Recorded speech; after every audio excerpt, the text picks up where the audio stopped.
특별히 오늘 설교는 아직 아이들이 어리든지 결혼을 했지만 아이가 없든지 하신 분들이 잘 들으시고 이것을 꼭 실천할 수 있기를 바라는 마음으로 말씀을 나누도록 하겠습니다. 제목이 천상의 교육법입니다. 그러면 제목만 들으면 굉장히 좋은 교육법이라는 생각이 들죠, 그렇죠? 천상의 교육법. 한번 따라해 보시겠어요? 천상의 교육법. 네, 사람이 만든 교육법이 아니라 하나님께서 만드신 교육법인데 이것이 어떤 것인지 한번 잘 배워보도록 하겠습니다. 예수님은 이야기하시는 걸 좋아하셨어요. 그래서 어느 날 이렇게 사람들이 모였을 때 예수님께서 뭐라고 말씀하셨냐면, 천국은 마치 밭에 감추인 보화와 같으니 사람이 이를 발견한 후에 숨겨두고 기뻐하여 돌아가서 자기의 소유를 다 팔아 그 밭을 사느니라. 그리고 나서 다시 또 말씀하시기를, 또 천국은 마치 좋은 진주를 구하는 장사와 같으니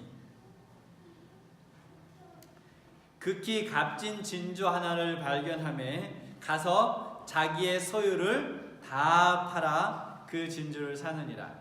지금 두 비유에서 똑같이 반복된 구절이 있어요. 뭘까요? 자기 소유를 다 팔아 사느니라. 그것이 두 비유 속에 반복되었습니다. 그래서 밭에 보화를 발견한 사람도 기뻐서 가서 자기의 소유를 다 팔아 그 밭을 샀고, 또 값진 진주를 발견한 사람도 가서 자기의 가진 것을 다 팔아 그 값진 진주를 샀습니다. 그렇다면 한번 생각해 보세요. 여러분이 그 밭과 진주를 산 사람이라면 그 밭에 있던 보화와 진주를 어떻게 하겠습니까? 여러분 사는 동안 얘들아, 아들 딸을 앉혀놓고 어떻게 하겠어요? 야, 내가 살면서 많은 보화와 진주를 봤지만 이런 것은 처음 봤단다. 그래서 아빠와 엄마가 가서 모든 것을 다 팔아가지고 이걸 샀어. 정말 소중해 보이지 않냐? 한 번만 할까요? 네, 애들이 지겹도록 때가 되면, 특별한 이제 경우가 되면 얘들아 앉아봐. 그리고 이제 그 보화를 갖다 놓고 그 진주를 갖다 놓고 아이들에게 그것을 반복해서 가르쳤겠죠. 그리고 이제 죽을 때가 되면 어떻게 하겠습니까? 애들을 불러놓고, 얘들아, 이 보화와 이 진주는 정말 소중한 거야. 그래서 아빠가 너희에게 유산으로 남긴다. 근데 이 유산을 잘 지켰다가 꼭 너희 자녀들에게 유산으로 남겨주거라. 이렇게 하겠죠, 그렇죠? 그래서 그 보화와 진주는 대와 대를 거쳐서 그 자녀들에게 집안의 가보로서 계속해서 유산으로 남겨질 것입니다. 그러면 제가 질문을 드릴게요. 지금 부모님이 되신 분들과 이제 부모가 되실 분들에게 질문을 좀 드리도록 하겠습니다. 지금 여러분은 어떤 보물을 갖고 있고 어떤 보물을 여러분의 자녀들에게 남겨주길 원하십니까? 여러분, 빠르게 대답하지 말고, 우리가 이런 질문하면 정답 이야기하잖아요. 정답을 말하지 말고 한번 정말 여러분이 무엇을 소중하게 생각하는지 한번 생각해 보시기 바랍니다. 그래서 여러분이 어떤 보화를 갖고 있는지, 어떤 값진 진주를 갖고 있는지 한번 생각해 보시기 바랍니다. 제가 여기 온 이후에 많이 반복해서 한 이야기 중에 하나가 뭐냐면, 내가 갖지 못한 것을 다른 사람에게 줄 수 없다는 거였어요. 그렇죠? 마찬가지로 부모도 내가 갖고 있지 않은 보화를 자녀들에게 줄 수가 없습니다. 결국은 내가 갖고 있는 것, 그렇죠? 내가 찾고 내가 소유한 것을 자녀들에게 유산으로 남겨줄 수 있는 것이죠. 근데 우리가 유산이라고 생각하면 대체로 어떤 생각을 합니까? 이렇게 죽을 때가 되면 애들을 모아놓고 이제 유언도 하고, 그래 이 땅은 네가 갖고 저 땅은 네가 갖고, 땅이 있으면 그쵸? 이 건물은 네가 갖고, 그랬으면 좋겠네 그쵸? 저 건물은 네가 갖고, 이 회사는 네가 갖고, 저 회사는 네가 갖고. 어쨌든 이렇게 유산으로 남겨준 마지막 때 죽을 때라고 생각을 하지만, 오늘 아침에 우리가 함께 이야기하고 싶은 유산은 다른 유산이에요. 어떤 유산이냐면, 여러분이 자녀를 낳고 아이를 키우다 보면 여러분이 갖고 있는 중요한 것을 자녀들에게 반복해서 이야기할 것입니다. 그렇죠? 그러면 그것이 그 아이들의 우리말은 뭐라고 했죠? 아이디어 시스템, 그 아이들의 논리 체계가 어떻게 형성되냐면, 부모가 중요하다고 생각하는 것을 반복해서 이야기한 것에 영향을 받아서 그 아이들의 논리 체계가 형성이 돼요. 이것은 대부분 학자에 따라 다르지만, 가장 이렇게 자비롭게 하면 7세 전에, 7세 전에 그것이 형성된다고 합니다. 그래서 여러분 뭐와 같냐면, 이 무엇을 이렇게 쿠키를 만들면 쿠키 틀이 있잖아요, 그렇죠? 그래서 쿠키가 만약에 이 물고기 모양이면, 쿠키를 구우면, 죄송합니다 이런 질문을 드려서, 어떤 모양의 쿠키가 나와요? 네, 물고기 모양의 쿠키가 나오고, 그것이 쿠키 틀이 별 모양이면, 죄송합니다, 어떤 모양의 쿠키가 나와요? 별 모양의 쿠키가 나오죠. 여러분이 어떤 보화를 갖고 있느냐에 따라서 그게 여러분이 틀이에요. 누구의 틀? 여러분의 자녀의 틀인 거죠. 그래서 그런 모양으로 자녀의 인생이 꼴져지게 됩니다. 이게 유산이에요, 사실은. 이것은 여러분이 죽을 때 남기는 밭보다, 죽을 때 남기는 어떤 건물, 아니면 은행의 통장, 이런 것과는 비교도 안 될 만큼 자녀들의 인생에 영향을 끼치는 중요한 유산이라는 거죠. 그래서 여러분은 여러분의 자녀들의 이 논리 체계를 여러분이 소중하다고 생각하는 것을 반복해서 이야기함으로 구성시켜 줍니다. 바로 이것은 그들이 어떤 도덕성을 갖는지, 아니면 하나님의 개념, 인생에 대한 의미, 결혼, 그리고 직업을 선택하는 것에까지도 영향을 미치고, 그 자녀들의 삶의 모든 선택에 가장 중요가 되는, 기초가 되는 것이 만들어지는 것이죠. 오늘 우리가 이 시간을 통해서, 그렇다면 하나님께서 생각하시는 이 가치 시스템, 그렇죠, 논리체계보다 하나님께서 생각하는 이 가치 시스템과 여러분이 생각하고 있는 가치 시스템이 똑같은지 아니면 다른지, 다르면 어떻게 해야 되는지, 그 답을 한번 찾아보도록 하겠습니다. 그렇다면 제가 질문을 한번 드려볼게요. 성경이 자녀들에게 무엇을 가르치라고 이야기하고 있을까요? 이것은 질문이에요. 여러분이 대답하라고 하는 질문. 성경이 너희 자녀들에게 무엇을 가르치라 라고 기록하고 있을까요? 하나님께서 창조주시라고. 네. 가르치라, 무엇을 가르치라고, 그 중에 그것도 하나겠죠. 마땅히 가야 할 길을 가르치라. 잠언에 그 말씀도 있는데, 성경은 자녀들에게 무엇을 가르치라고 분명히 말하고 있어요. 궁금해지십니까? 궁금하길 바래요. 그래서 오늘은 마땅히 행할 길이 뭔지. 근데 그게 바로 그거죠. 마땅히 행할 길이 부모마다 다르죠. 내가 갖고 있는 보화가 뭔지, 내가 갖고 있는 가치 체계에 따라서 마땅히 행할 길, 마땅히 살아야 할 길을 가르치는 게 다르다는 거죠, 부모마다. 그런데 우리는 더 이상 이제 그것을 혼돈할 이유가 없어요. 왜냐하면 성경이 마땅히 가야 할 길이 무엇인지를 신명기 6장을 통해서 우리에게 가르쳐 줄 것이기 때문에 그렇습니다. 신명기 6장 1절은 이렇게 시작합니다. 이는 곧 너희의 하나님 여호와께서 너희에게 가르치라고 명하신. 지금 누가 말하고 있는 거냐면 모세가 이야기를 하고 있는 거예요. 누구에게? 이스라엘 백성들에게. 근데 지금 읽은, 다시 한번 읽어볼게요. 이는 곧 너희의 하나님 여호와께서 너희에게 가르치라고 명하신.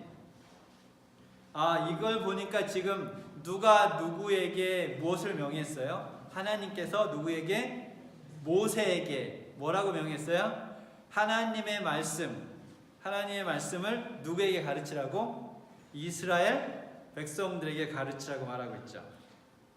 그렇다면 우리가 이 상황을 잘 보면 이스라엘 백성들에게 누가 있어요?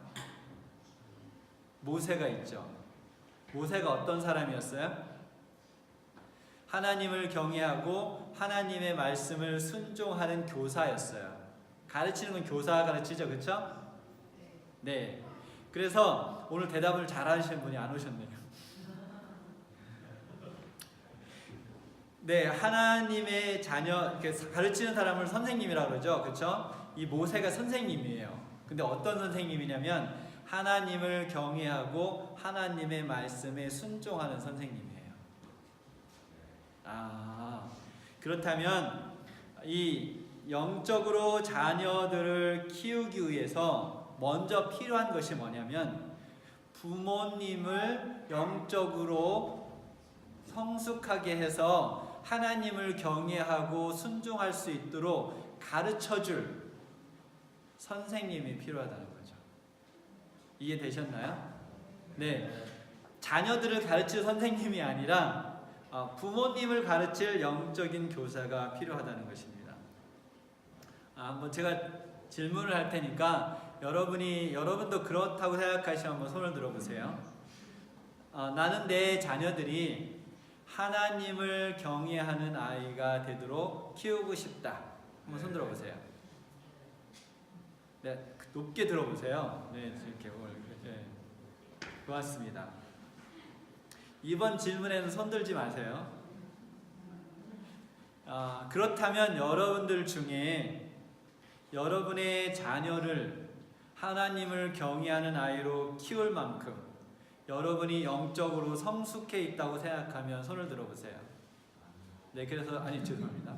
손 들지 말라고 그랬죠? 네. 그래서 제가 손 들지 말라고 했어요. 다시 한번 말씀드리면 여러분 자녀의 그 틀이에요, 틀. 여러분의 모습 그대로 자녀들의 삶이 꼴져집니다. 그래서 여러분이 영적으로 성숙한 것 이상으로 여러분의 자녀들을 키울 수가 없어요. 그렇다면 우리 부모님들이요, 그리고 부모가 될 우리 청년들 아니면 결혼하신 분들, 지금부터라도 기도하시기 바랍니다. 여러분을 하나님을 경외하고 하나님의 말씀에 순종하는 사람으로 여러분을 영적으로 성숙시켜 줄 수 있는 교사를 만나게 해달라고 기도하시기 바랍니다. 그것이 자녀들을 가르치는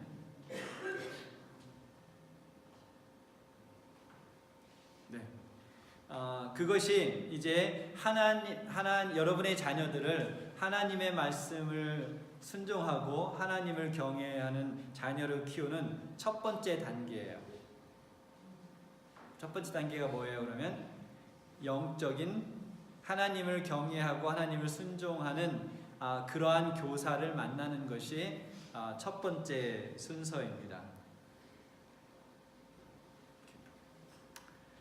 그러면 두 번째는 뭘까요? 그렇게 해서 영적인 그런 교사를 만나서 여러분들이 이제 영적인 교육을 받게 됐어요. 그럼 두 번째 단계는 뭐냐면 여러분이 하나님을 경외하고 하나님의 말씀에 순종하는 것을 배우게 되는 것입니다. 하나님께서 모세에게 왜 모세에게 이스라엘 백성들에게 하나님의 말씀을 가르치라고 했을까요? 그것이 신명기 6장 6절에 그 이유가 나와 있습니다. 오늘 내가 네게 명하는 이 말씀을 너는 어디에 새기고 마음에 새기고. 가르치는 이유가 뭐예요? 하나님의 말씀이 이스라엘 백성들의 마음속에 새겨지게 하기 위해서 그 말씀을 가르치라고 했어요. 그렇다면 여러분이 하나님을 경외하고 하나님의 말씀을 순종하는 교사로부터 성경을 배울 때 여러분이 할 일이 뭐냐면 똑같이 그 말씀을 받아서 여러분의 마음속에 새기는 일이 필요합니다. 그렇다면 그 말씀이 여러분 마음속에 새겨지면 어떤 일이 벌어질까요? 여러분의 삶이 변화되는 일이 생기겠죠. 여러분이 하나님의 말씀을 모르기 전과는 전혀 다른 사람으로 여러분의 이 가치체계, 여러분의 이 아이디어 시스템 자체가 뒤바뀌는 경험을 하게 되겠죠. 그래서 신명기 6장 1절을 다른 부분을 읽어보면 명령과 규례와 법도라 너희가 건너가서 차지할 땅에서 행할 것이니. 그래서 말씀이 그 안에 새겨지면, 하나님의 말씀이 내 속에 새겨지면 어떤 마음이 생기냐면 그 말씀에 뭐 하고 싶은 마음이 생겨요? 순종하고 싶은 마음이 생깁니다. 그리고 2절에 보면 내 하나님 여호와를 경외하며. 하나님을 경외하는 마음이 어떻게 생기는가요? 하나님의 말씀이 어디에 새겨지면? 다 같이 어디에 새겨지면? 우리의 마음에 새겨지면 하나님을 경외하고 싶은 마음이 내 마음속에 생기는 것이죠. 그래서 여러분들이 영적인 교사로부터 하나님의 말씀을 배우고 그것이 여러분 마음속에 새겨지면 결국 여러분 마음속에 무슨 마음이 생기냐면 하나님을 경외하고 하나님의 말씀에 순종하고 싶은 마음이 생겨요. 그런데 그렇게 할 수 있는 방법을 8절과 9절에서 제시하고 있습니다. 너는 또 그것을 내 손목에 메어 기워. 그것이 뭘까요? 하나님의 말씀. 하나님의 말씀을 내 손목에 메어 기호로 삼으며 여기 내 미간에 붙여 표로 삼고 또 내 집 문설주와 바깥문에 기록할지니라. 어떻게 하라 그래요? 여기다도 하나님의 말씀을 붙이고 다니고 어디에도? 여기에도 붙이고 다니고 집에 문 틀에도 붙이고 대문 앞에도 붙이고.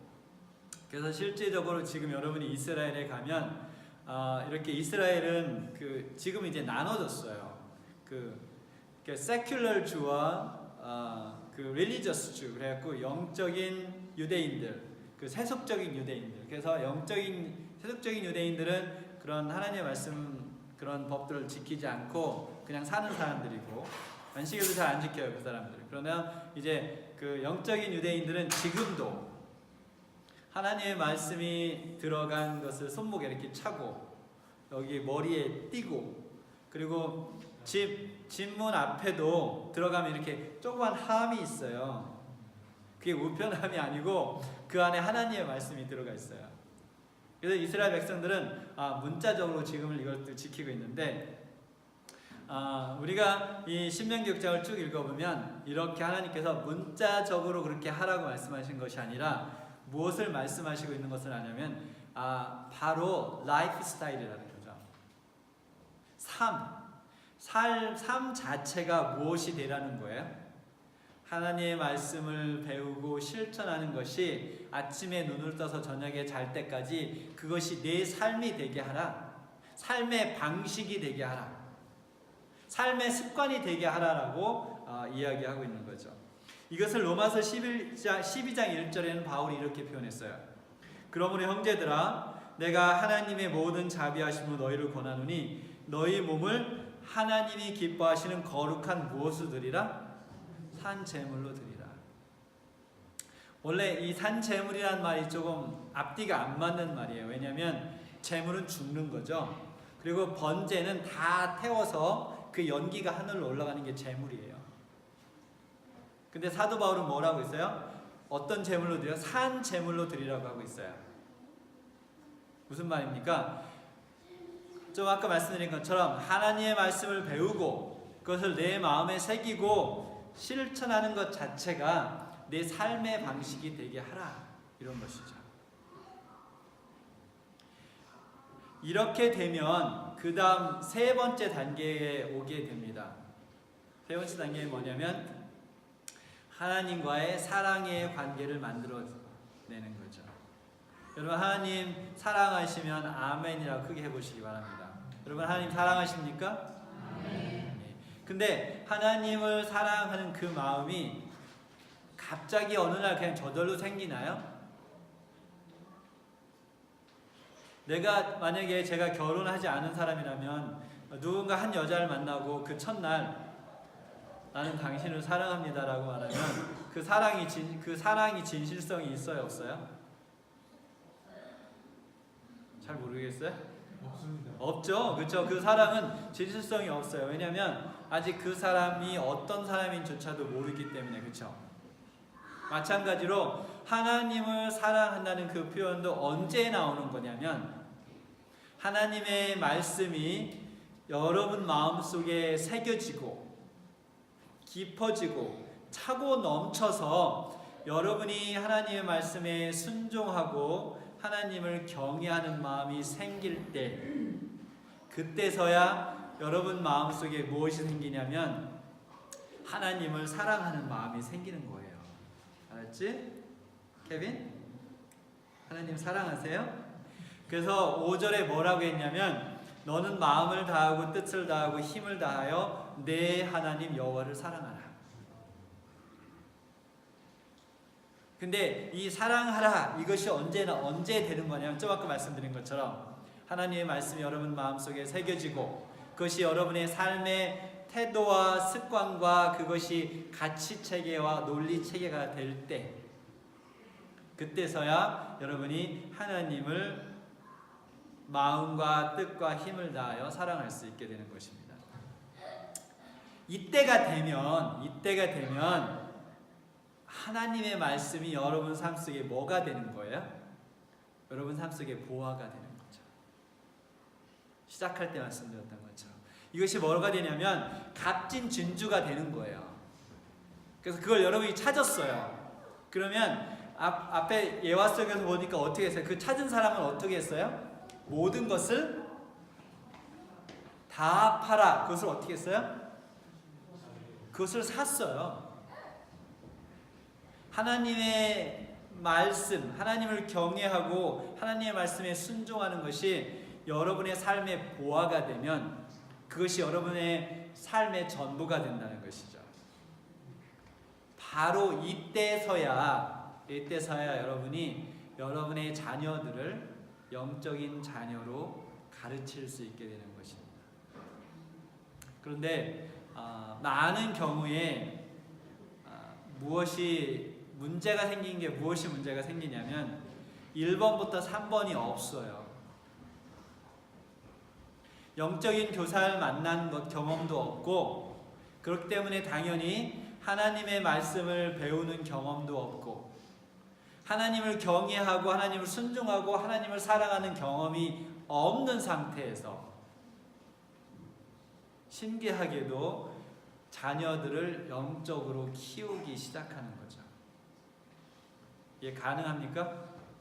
네, 이거는 불가능한 일이죠. 미션 파스블이 아니라 미션 임파서블이에요. 불가능한 일이죠.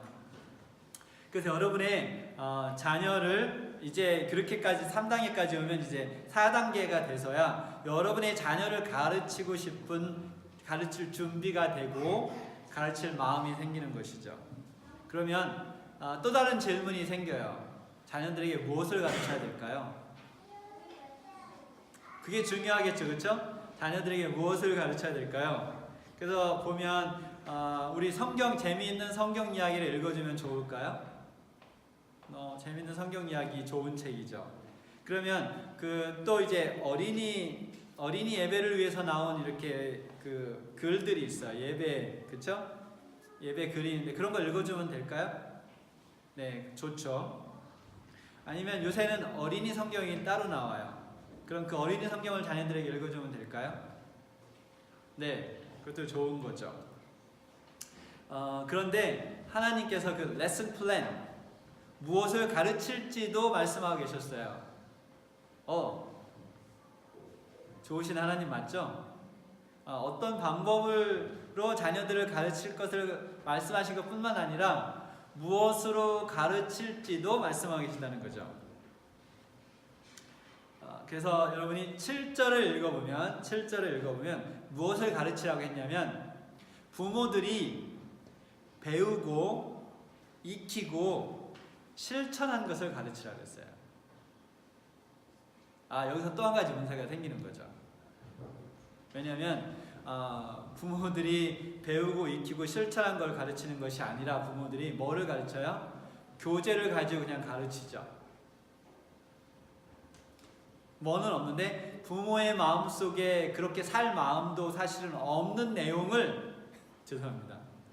부모의 마음속엔 그렇게 살 마음이 없어요. 그런데 그것을 자녀들에게 가르치는 거죠. 그게 문제예요. 거기서 문제가 생기는 거죠. 그래서 가르치는 거는 사실 두 가지 방법이 있습니다. 제가 의학에 대해서 좀 알까요?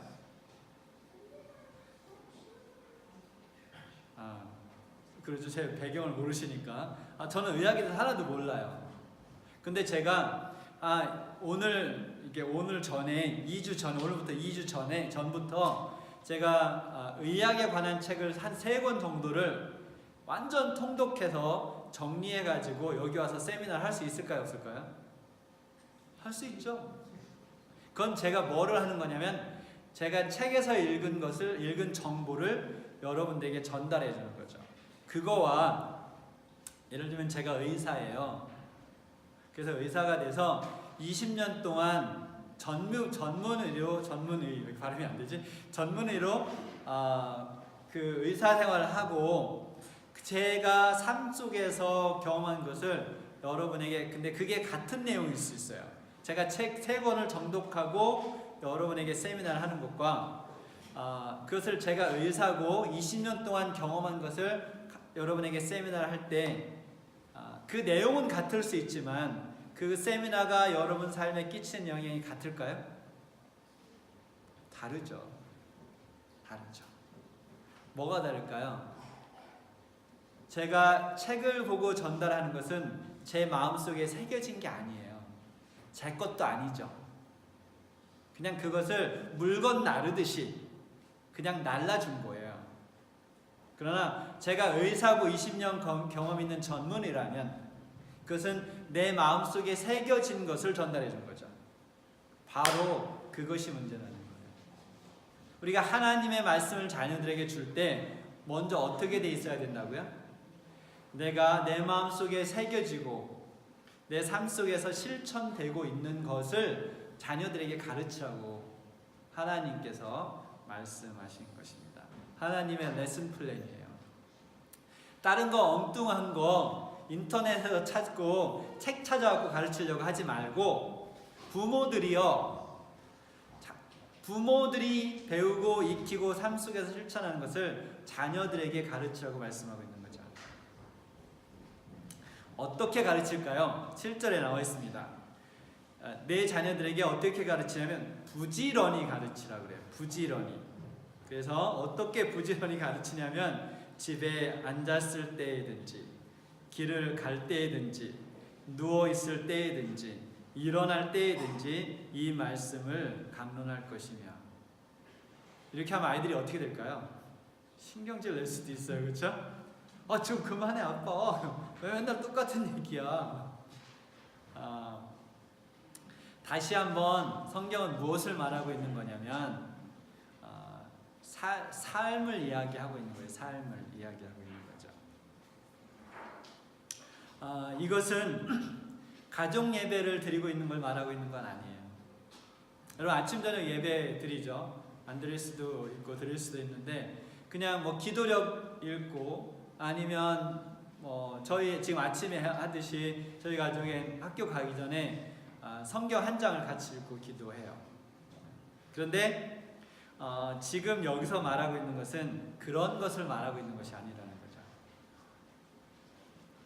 다시 한번 반복하면 이미 부모가 배우고 익혀서 삶 속에서 실천하는 것을 자녀들에게 가르치라고 했는데, 이것을 돌려 말하면 어떤 것이 되냐면, 여러분이 집에서 성경을 읽으면 자녀들이 보겠어요?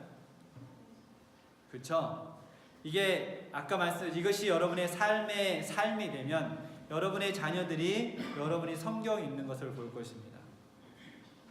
그런데 여러분이 성경을 읽지 않으면서 자녀들에게 성경을 읽으라면 아이들이 마음속으로 뭐라고 할까요? 아빠 먼저 읽으세요. 엄마 먼저 읽으세요.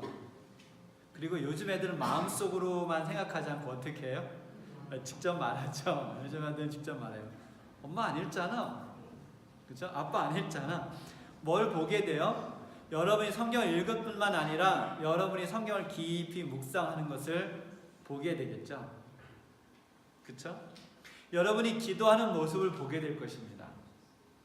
그리고 여러분이 성경절을 암송하는 것을 보게 될 거예요. 그리고 여러분이 그 성경에서 배운 내용을 여러분의 삶에 적용하는 것을 자녀들이 보게 될 것입니다.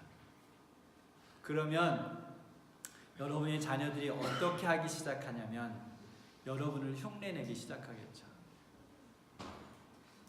그래서 아이들이 아직 어리다면 장난감을 손에 드는 대신 아이들이 무엇을 손에 먼저 들까요?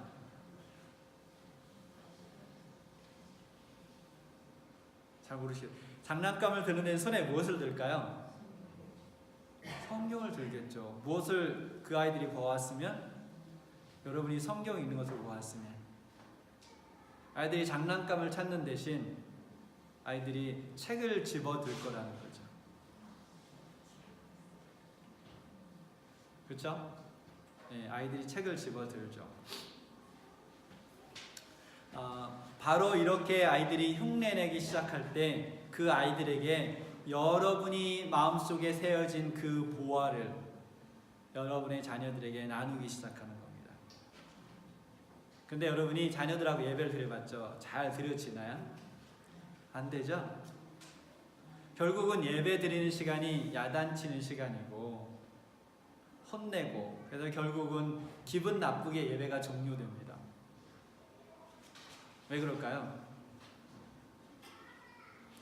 이미 아이들이 여러분의 삶 속에서 영적인 훈련을 하는 것을 보지 못했기 때문에 그것을 받아들일 준비가 되어 있지 않은 거예요. 준비가 되어 있지 않는 아이들을 억지로 앉혀놓으니까 짜증 부리고 신경질 내고 말을 안 듣죠. 근데 그거를 억지로 앉히려니까 아빠도 엄마도 화를 내게 되고 결국은 기분 나쁘게 예배를 마치게 됩니다. 마태복음 10장 24절 25절에 제자가 그 선생보다 또는 종이 그 상전보다 높지 못하니 제자가 그 선생 같고 종이 그 상전 같으면 족하도다. 여러분의 영적인 높이 이상으로 여러분의 자녀를 영적으로 키울 생각을 가지셨다면 그것은 잘못된 생각입니다. 성경에 보면 그 영적인 유산이 자연스럽게 흘러간 한 가족 이야기가 나와요. 누구냐면 디모데입니다. 디모데는 바울이 가장 사랑했던 제자 중에 한 명이에요. 근데 이 바울이 디모데에게 편지를 쓰면서 뭐라고 했냐면, 디모데에게 편지를 쓰면서 뭐라고 했냐면, 내가 네 마음속에 어려서부터 네 마음속에 진실한 믿음이 있는 것을 알고 있다라고 썼어요.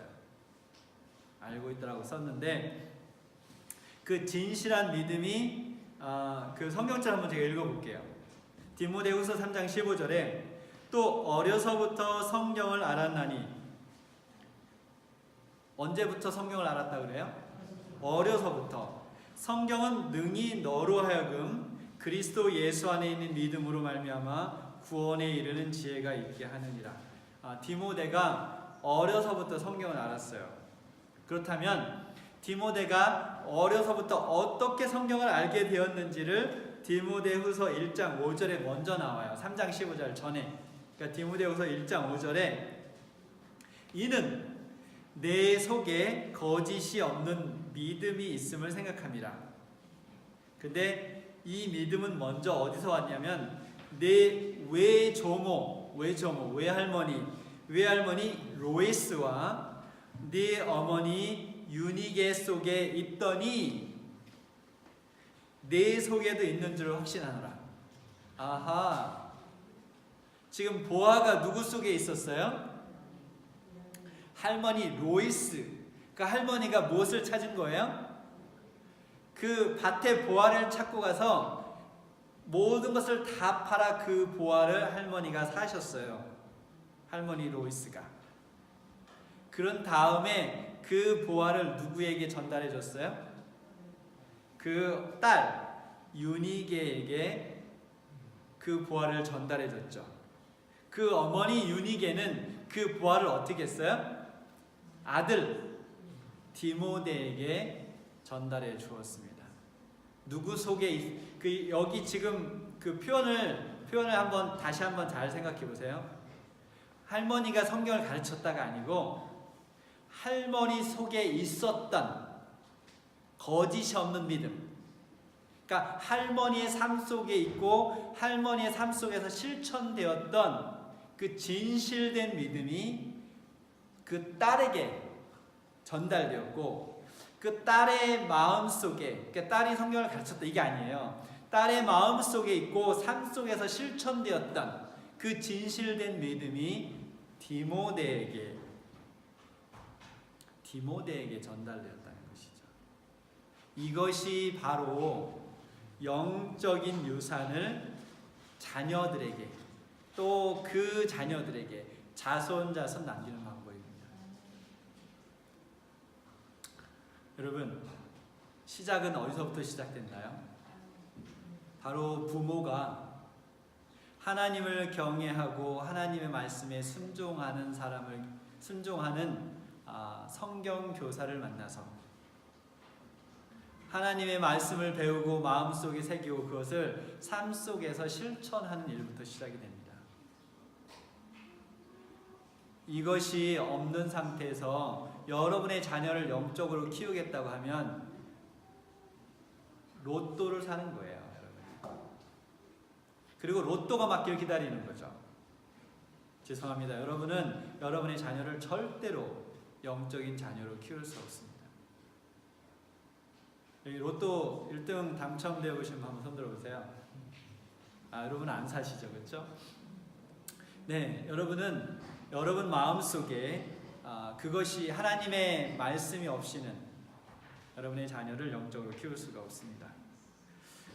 그래서 조만간 우리 교회에서 어떤 세미나를 할 것이냐면 하나님을 경외하는 자녀로 키우면서 동시에 어떻게 전문 분야에서 뛰어나게 자녀를 교육할 수 있을까? 관심 있으세요? 네, 이런 세미나를 우리 교회에서 조만간 개최하도록 하겠습니다. 그래서 어린 자녀들을 둔 부모님들과 상의한 후에 날짜를 맞춰서 우리가 어떻게 자녀를 하나님을 경외하게 키우고 또 동시에 우리가 살고 있는 이 세상에서도 뛰어난 아이로 키울 수 있을지 그것을 함께 나누어 보도록 하겠습니다. 여러분, 오늘부터 기도하십시오. 무엇을 위해서? 여러분을 영적인 어른으로 키울 수 있는 교사를 만나기 위해서 기도하시기 바랍니다.